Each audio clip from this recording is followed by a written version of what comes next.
अलिफ लाम रा, ये एक पुरनूर किताब है। इसको हमने तुम पर इसलिए नाजिल किया है कि तुम लोगों को अंधेरों से निकालकर रोशनी की तरफ ले जाओ, यानी उनके परवरदिगार के हुक्म से इज्जत वाले खूबियों वाले मालिक के रास्ते की तरफ, यानी उस अल्लाह के रास्ते की तरफ कि जो कुछ आसमानों और जमीन में है सब उसी का है।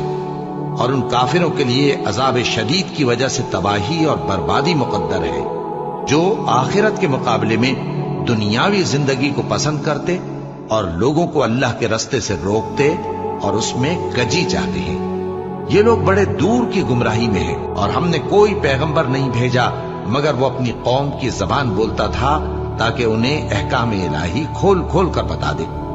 फिर अल्लाह जिसे चाहता है गुमराह रहने देता है और जिसे चाहता है हिदायत देता है, और वो गालिब है, हिकमत वाला है।